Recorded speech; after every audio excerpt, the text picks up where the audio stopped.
Hi, this is Harriet Morris, the eating coach, and this is my weigh-in updates for the 5th and the 12th of October 2025.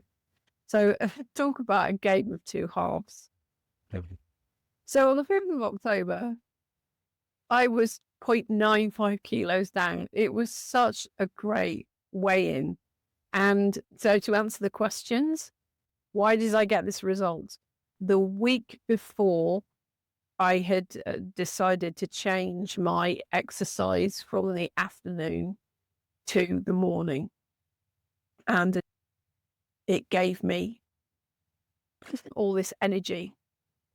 And I think that had a knock-on effect. I don't think it was just that I was doing my exercise with more energy, more fully, spending more time. I think it had an effect throughout the day. So I think that's really important. So now I have moved those exercise sessions permanently to the morning. I just feel better. I also did more cooking. But you know what? This is the really funny thing. For various reasons related to going to the cinema to see a film I didn't want, because it was so boring. I drank too much. I drank too much on the Saturday. I don't drink much at all, really. And I had rye bread Saturday, and suddenly rye bread does not agree with me. And I think rye bread always makes me put weight on. So it's it's strange.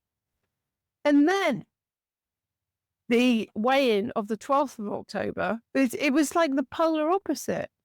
I put on 1.15 kilos. Now, the weeks were almost identical. I didn't get super drunk either. And I was thinking, oh, is this because I've been doing more in the gym? And actually, I put more weights on the machines.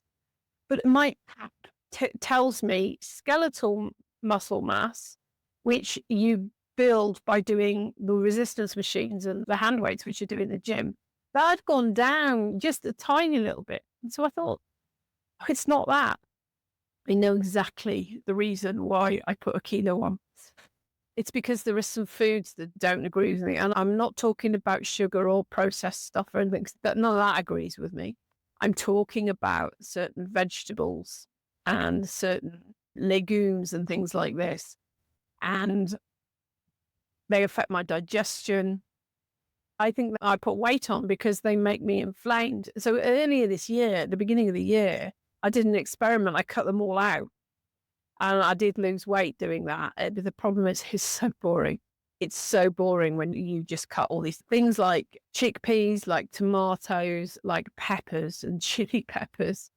And it was really quite hard. But I did keep a lot of them out of my diet. And it's just in the last few weeks, I've started to introduce some in.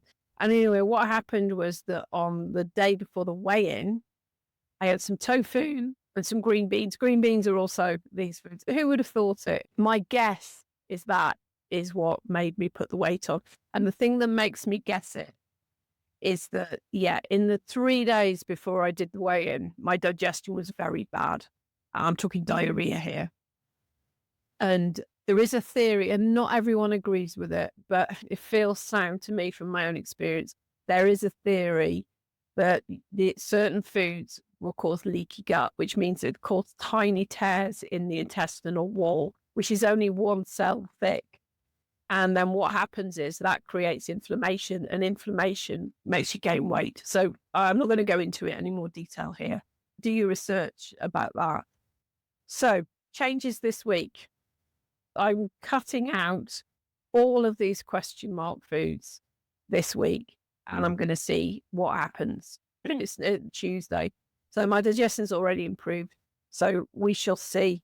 These foods need individual proper trials. Eat tofu for 3 days and none of the other question mark foods. So what do I have to say no to? That's the third question. What do I have to say no to in order to do this? And the answer is variety. I just have to grit my teeth and maybe have a week, which is a little bit more boring with food. And I think that you can't have that all the time, but maybe if that's the thing that works for you, maybe you just have to sometimes suck it up and say, I'm going to have a few days here, which is going to be a bit more boring than other days. It's worth it in service of the data. I am obsessed with getting the data. Okay, so there we are. 2 weeks weigh-ins But I can tell you that this is nothing to do with me being bad or not having enough self-discipline. I want you, if you've had a bad weigh-in, I want you to ask yourself these questions and see if you can find out what could be going on with you. All right. Cheers for now.